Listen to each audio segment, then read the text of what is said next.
दोस्तों, आज मैं इस चैनल पर अपनी हिंदी से रिलेटेड वीडियो डालने जा रही हूँ, जिसमें मैं बच्चों को बहुत ही आसान और रोचक ढंग से मात्राएं को सिखाऊंगी।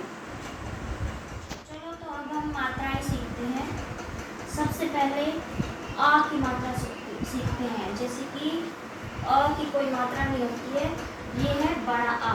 इसकी मात्रा एक डंडा होता है, जैसे ये पीछे से ये डंडा, ये इसकी एक मात्रा होती है। जैसे डंडे को देख के बच्चे का मुंह खुल जाता है, तो इस मात्रा का उच्चारण करने के लिए भी पूरा मुंह खोलना पड़ता है। जैसे का के पीछे लगाएंगे तो का हो जाएगा, क से का, और माँ के पीछे लगाएंगे तो माँ हो जाएगा। जैसे डंडे को देख के बच्चे का मुंह खुल जाता है, ऐसे ही इस मात्रा को उच्चारण करने के लिए का, मा, ना ऐसे करके बोलना पड़ता है, पूरा मुंह खोल के। अब हम सीखते हैं छोटी ई की मात्रा। छोटी ई की मात्रा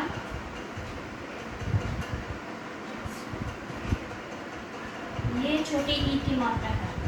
ये हमेशा अक्षर के सामने लगती है। जैसे एक छोटे बच्चे को हमेशा लाइन के सामने खड़े करते हैं, ये भी एक छोटी ई है और इसकी मात्रा भी हमेशा अक्षर के सामने लगाई जाती है। जैसे का के सामने या आगे, जैसे एक छोटे बच्चे को सामने खड़ा करते हैं, ऐसे ये भी छोटी ई की मात्रा है और इसको भी हमेशा अक्षर के सामने लगाते हैं। और उसका उच्चारण अगर क में ई की मात्रा लगाएंगे तो की, म में ई की मात्रा लगाएंगे तो मी, और न में ई की मात्रा लगाएंगे तो नी का उच्चारण होगा। अब हम सीखते हैं बड़ी ई की मात्रा। बड़ी ई की मात्रा छोटी ई से एकदम उल्टा है, ये अक्षर के पीछे लगती है। जैसे कोई बड़ा बच्चा पीछे खड़ा करते हैं, ऐसे ही ये अक्षर के पीछे लगती है। जैसे क के पीछे इस मात्रा को लगाएंगे, बड़ी ई की मात्रा को लगाएंगे तो की, म के पीछे लगाएंगे तो मी, और न के पीछे लगाएंगे तो नी का उच्चारण होगा। इन दोनों मात्राओं को बोलने में थोड़ा थोड़ा फर्क है। जैसे हम छोटी ई की मात्रा लगाएंगे तो की आराम से बोलेगा, और बड़ी ई की मात्रा लगाएंगे तो की बोलेगा। माँ के आगे छोटी ई की मात्रा लगाएंगे तो मी, और बड़ी ई की मात्रा लगाएंगे तो मी की आवाज़ आएगी। थोड़ा खींच के बोलना पड़ता है बड़ी ई की मात्रा लगाने के लिए। ऐसे ही अब हम करेंगे छोटे ऊ की मात्रा। छोटे ऊ की मात्रा ये होती है।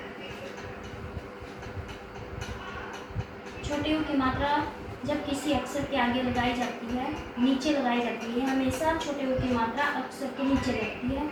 जैसे क में ऊ की मात्रा लगाने से कु, न में ऊ की मात्रा लगाने से नु, और म में ऊ की मात्रा लगाने से मु की साउंड आएगी। ऐसे ही अब हम बड़े ऊ की मात्रा का उच्चारण सीखते हैं। जैसे बड़े ऊ की मात्रा अक्षर के पीछे लगी होती है, जैसे इसको हम अलग कर लेते हैं। ये है बड़े ऊ की मात्रा। जब ये किसी भी अक्षर के नीचे लगाई जाती है तो इसके उच्चारण में भी साउंड छोटे ऊ के जैसे ही आती है। जैसे क के नीचे बड़े ऊ की मात्रा लगाएंगे तो ऊ बोलता है, और न के नीचे लगाएंगे तो नू, और जैसे म के नीचे लगाएंगे तो मू की साउंड आएगी।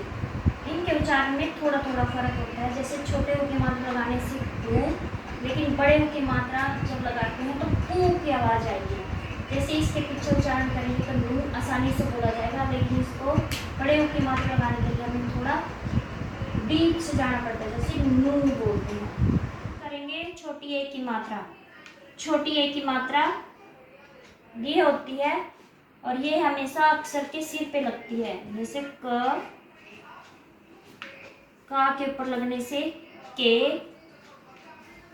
म के ऊपर लगने से मे, और न के ऊपर लगने से ने की आवाज़ आएगी। अब बड़ी ए की मात्रा सीखते हैं। बड़ी ए की मात्रा भी छोटी ए की मात्रा की तरह होती है, ये भी अक्षर के ऊपर लगती है, लेकिन ये दो होती हैं। जैसे बड़े बच्चे को थोड़ी चीज़ ज़्यादा देनी पड़ती है, ऐसे ही छोटी ए की एक मात्रा और बड़ी ए की दो मात्रा होती हैं। और जैसे ये किसी भी अक्षर के ऊपर लगाई जाती है, क के ऊपर लगाने से कई, म के ऊपर लगाने से मैं भी बोल देते हैं इसको मई, मतलब ऐसी आवाज़ भी आती है इसकी।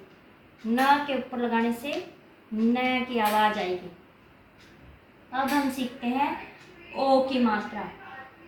ए की जैसे जितने भी अक्षर हैं उनकी मात्रा हमेशा साथ साथ अक्षर के साथ में होती है। जैसे बड़े आ की मात्रा ये थी अक्षर के साथ ही, ऐसे ही ए के जैसा अक्षर ओ है, इसकी मात्रा भी इसके साथ ही है। ये बड़े ओ की मात्रा है, ये हमेशा डंडे के साथ चलती हैं। जैसे बड़े आ की मात्रा भी एक डंडा थी, ऐसे ही छोटे ओ की मात्रा भी डंडे के ऊपर होती है और ये हमेशा अक्षर के पीछे लगती है। जैसे क के पीछे लगाने से को, म के पीछे लगाने से मो और न के पीछे लगाने से नो की आवाज़ आएगी। अब हम सीखते हैं बड़े ओ की मात्रा। बड़े ओ की मात्रा भी अक्षर से अलग कर लेते हैं। बड़े ओ की मात्रा भी एक डंडे के साथ लगी होती है, डंडे के ऊपर होती है। जैसे ए की मात्रा अक्षर के ऊपर होती है, लेकिन ओ छोटे ओ की और बड़े ओ की मात्रा एक डंडे के ऊपर लगी होती है, अक्षर के पीछे और डंडे के ऊपर लगी होती है। जैसे क के पीछे लगाने से कऊ, म के पीछे लगाने से मऊ और न के पीछे लगाने से नौ की आवाज़ आएगी। अब हम सीखते हैं अंक की मात्रा। अंक की मात्रा एक बिंदी होती है और ये ऑप्शन में चलती है, इसको लगाओ या ना लगाओ, इसके स्थान पर हम अगर न का भी यूज कर सकते हैं। जैसे सुंदर, सुंदर में अगर हम ये लगाएंगे तो अगर ना नहीं लिखा जाएगा, और अगर अगर ना लिखेंगे तो ये मात्रा नहीं चलेगी। ये ऑप्शन में चलती है अगर ना, और इसकी जगह पे अगर ना के स्थान पे हम ये लगा सकते हैं और इसके स्थान पर हम अगर ना लगा सकते हैं। जैसे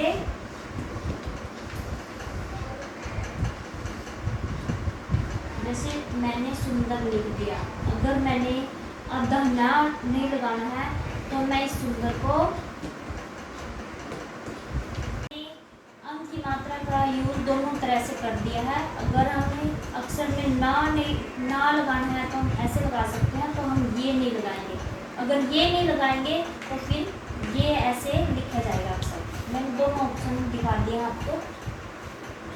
अब हम चलते हैं अह की मात्रा।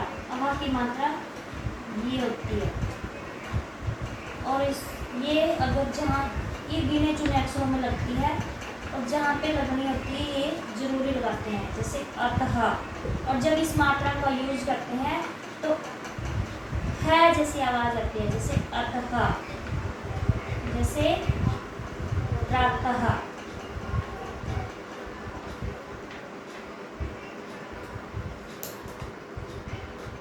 से ऋषि की मात्रा सीखते हैं। जैसे ऋषि की मात्रा यहाँ से इसको अलग कर लेते हैं, ये री से ऋषि की मात्रा होती है। ये हमेशा अक्षर के पैरों में लगती है। जैसे मरी, मतलब म और ये री, इस पूरे अक्षर की साउंड आती है। जब इस मात्रा को यूज करते हैं तो इस पूरे अक्षर की साउंड आती है उस अक्षर के साथ, और ये हमेशा अक्षर के पैरों में लगती है। जैसे म के नीचे री की मात्रा लगाई तो मृ ग ऐसे लगाई जाती है। जैसे श्रृंगार, जब भी हम इस मात्रा का यूज करते हैं तो री की पूरी आवाज़ आती है। क्योंकि आपको ये मेरी वीडियो पसंद आई होगी, और अगर आपको मेरी वीडियो पसंद आई होगी तो आप मेरी वीडियो को लाइक सब्सक्राइब जरूर करना, और आपको आगे क्या सीखना है ये भी कमेंट में ज़रूर लिखना।